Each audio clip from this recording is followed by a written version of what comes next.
Welcome back from recess. Can everyone please take out their science notebooks, and we are going to begin our science lesson.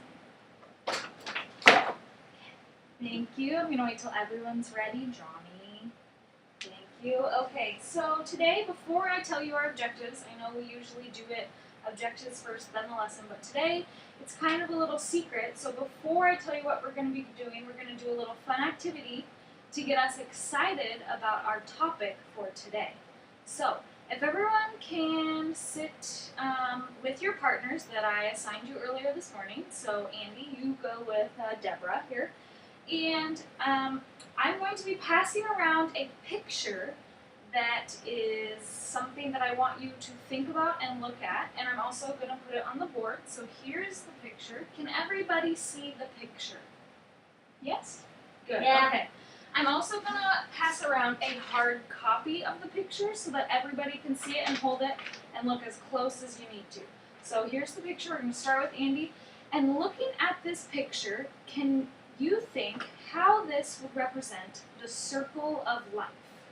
I just want you to keep the ideas in your head, and if you feel the urge to talk or whisper, say it into your hand so that nobody can hear you, because we want all of our thoughts kept to ourselves. So kind of just take a few minutes and think about how this picture can represent the circle of life. Just any ideas you can come up with, okay? And I'll walk around and pass the picture around and make sure everybody can see it. Have you had enough time, Andy? Okay, you can afford that. I want to get another copy out.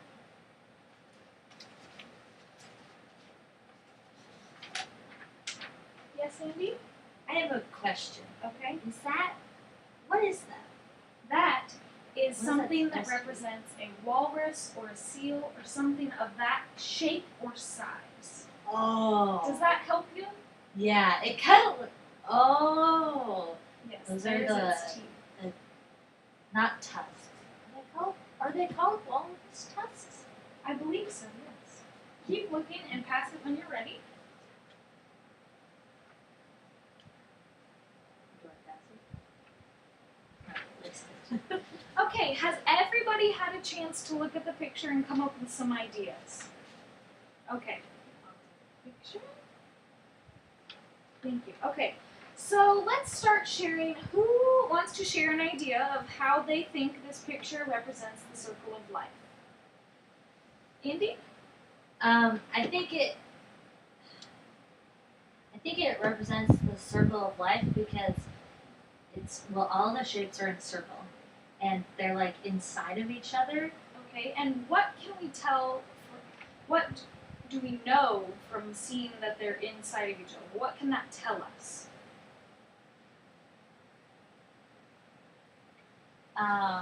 It tells us that they have something to do with each other. So they relate to each other? Did everyone hear what Andy said? All these animals relate to each other. How do they relate to each other? Obviously the biggest one, and then it gets smaller. So, and they're inside of each other. So we notice that they get smaller and smaller, right? What do we notice about the polar bear? It looks like he's eating all of them. All of them. So is he the biggest or the smallest? The biggest. The biggest. So what can that tell us if he's the biggest?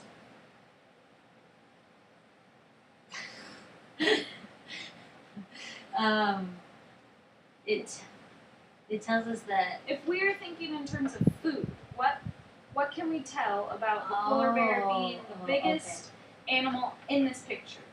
that he's at the top, right? The top, good. And so it continually gets smaller is what Andy was saying. Does everyone see that? Can everyone see? And okay, so let's go over one more thing before we move on. What can we notice is the smallest in this picture? Is that supposed to be a frog or an It's egg? supposed to be a tree, so it's supposed to represent anything that grows. Oh, that makes sense. I thought it was a lizard tongue at first. Oh, okay. So what kind of ideas do we have about the plant being the smallest in this? Well, you could also look at it that the plant gives everything else around it. You know, like instead of thinking it's like a polar bear down, thinking it's like from the plant out. So yeah. even though it's the smallest, it is the most important. Yeah. Good. Okay, so that was a great starter discussion. Now that we have talked about that, I'm going to go over our objectives for the day so everyone knows what's going on. So, if everyone wants to look over to the whiteboard, you will notice that our objectives for today are create a food chain that includes a producer, consumer, predator, and prey. And another objective is that we will define these. Also, we will be investigating the meaning of the circle of life, which is what we just started with, and that was just our warm-up for that objective. We will also be able to describe different levels of a food chain. So looking at those, that might be a little bit overwhelming, but throughout this lesson, I think that you will be very confident in your abilities to accomplish those. So our next activity, you will also need to be with your partner. So if you could partner up, I'm going to pass out some materials. So before I pass them out, each group is going to get 4 cards. So there is a green one, an orange one, a pink one, and a yellow one. So if everyone can look up, what can we see that's on the green card?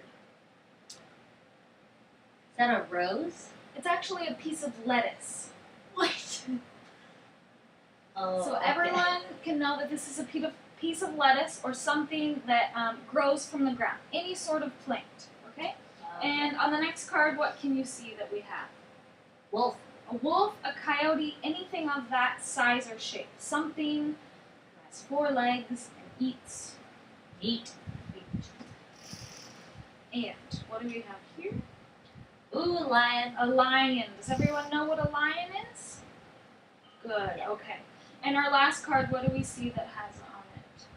Bunny rabbit. A bunny. So, he eats plants. Okay. Anyways, so with your partner, I would like you to put these in the correct order of what you think the circle of life, or as we have found out, a food chain would look like. So, once you have yours in the correct order with your partner and discuss, I'm going to pass around some tape, and you can tape them in the correct order, okay? Does anyone have any questions? Question time. I'd like, any questions you have? Andy? How are we supposed to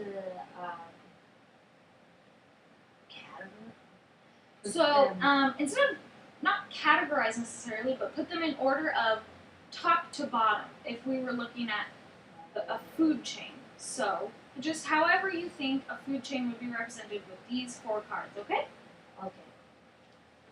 Give me that, and you and Deborah can put them. I'm going to pass out to the other groups.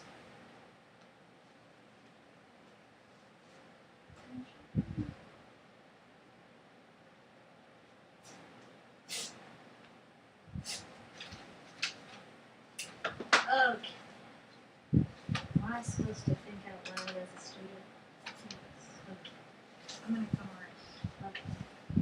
I'm putting these 3 on top.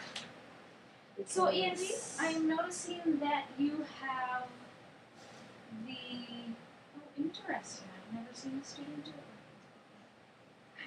it. Okay, so why do you have the lettuce right here? Well, in our in that picture up there, we talked about how the tree or the plant stuff was like the most important part. Okay. So I did it as the plant, and then how it helps everything Okay. about it. Because this relies on plants, the lion relies on plants, and so does the wolf. Good. Okay. And if you had to put this in an order of 1, 2, 3, 4, how would you do it? Think about that, and I'm going to come back to you.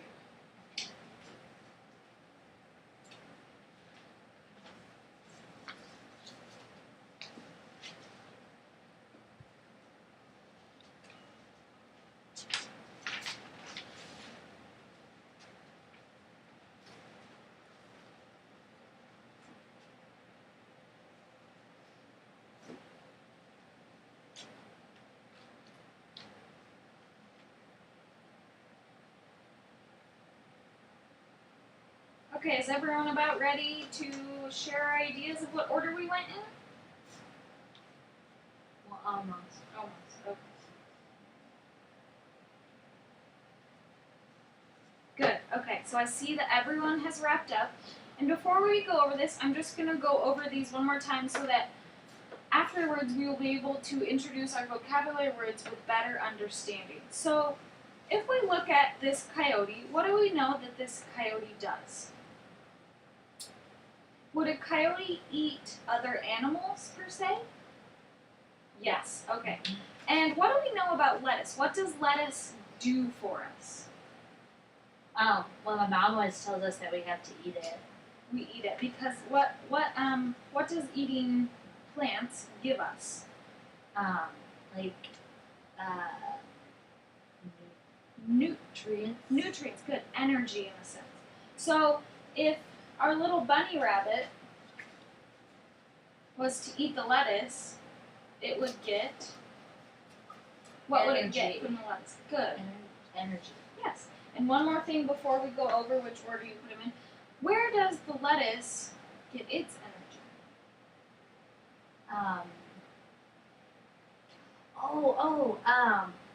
We've talked about this before in science, Right. Plants need water and soil and sun. Sun. Sun is the correct answer because without the sun, we would not have plants. Right? So sun will always be the top of the food chain. Yes, Andy? Why is the sun the top of the food chain and not like we said water? Because if you don't water it, Correct. It's not gonna. Right. Without water, it won't grow. But in order to receive energy and grow, it needs sunlight out of all those things. So yes, it also needs water and soil, but without the sun, we wouldn't have plants. Another student. Yes? So, I was also thinking to help answer your question. Like, water doesn't give energy, right? Right. Water just helps it grow. Oh, okay. The sun is what allows this piece of lettuce to give our little bunny energy to hop around and eat more lettuce. Oh. Does everyone understand? Does anyone have?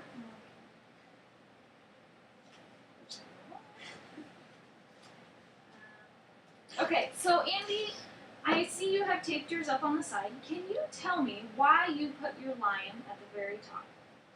Well, okay, so I guess I want to explain mine Okay. a little bit because I put the lion closest to the top because he's bigger than the wolf, but the wolf and the lion both are, both attack or eat other animals. Right.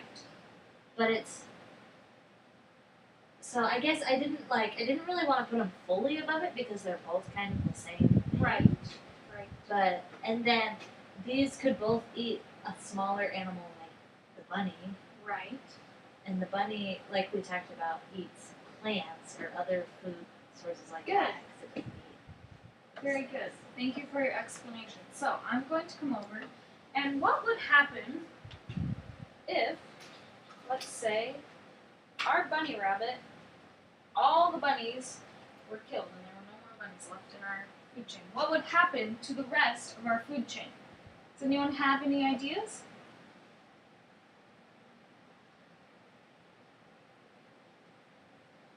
Andy? Okay. Since there wouldn't be any bunnies, they'd obviously have to become vegetarians and eat the lettuce. Right, and in a sense, lions and coyotes would probably not survive as vegetarians. So, in a sense, we would no longer have coyotes or lions. So our food chain would be left with just plants. A lot of lettuce. And yes, good. Okay. So now we have a sense of our food chain. It's 9:10, so that at 8:55. About 15 minutes. Yeah, just do your one more activity. Okay. So now that we have done our activities, we are going to go through a PowerPoint to learn our vocabulary terms that are in our objectives, and then we will move on. Okay, so can everyone see this? Good. So as we can see, this is an example of another food chain. So it starts with lettuce, moves on to a caterpillar, and then a mouse, and an owl, right? So these little arrows are the transfers of energy. And where did we discuss that our energy came from? Okay, so when we were talking about the sun and how the sun gives energy to the plant, and then if the bunny eats the plant, it gets energy to eat more plants. Right, so in this sequence, the plant is giving off energy to the caterpillar when it eats the leaf. Then the caterpillar, when it's eaten by the mouse, gives the mouse energy, and the mouse, in return, gives energy to the owl when the owl eats the little mouse. Yes.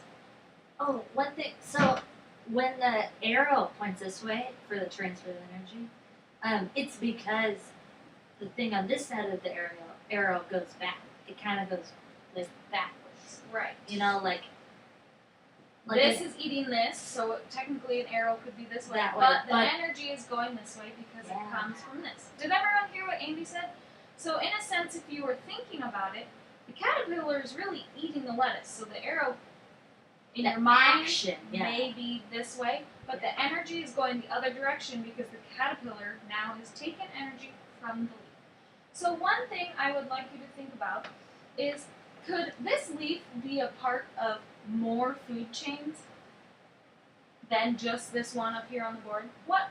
More than one animal eats lettuce, right?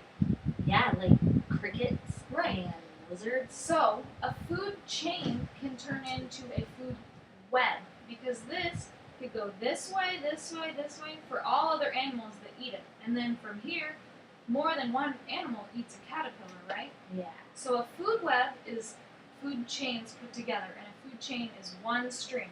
So it's like where food chains overlap. Yes, good. Okay. So as we discussed earlier, plants make food for other animals, right? So that is where our vocabulary term producer comes in, because they produce or make other food for animals. Animals are, okay, so we talked about how animals eat other animals, right? They don't make their own food. They don't produce anything, as we learned in our previous vocabulary. So they are called consumers because they eat or consume other animals and plants. And so, an animal that hunts another animal. So we talked about how the lion would hunt a coyote or a rabbit, right? Mm-hmm. So that is called a predator. And the thing they are eating, the thing a predator hunts to eat, is called a prey. Predator bad. Prey is being hunted. So, in a sense, what could we find at the top of our food chain between a predator and a prey? A predator. And why would we find the predator? Well, if the prey is the one. Okay, so on our first thing, the polar bear would be the predator. Right. And he would, like it says on the picture, how it has his mouth full around it. He's eating He is, the in walrus, a sense, hunting which walrus. would be the prey. Good.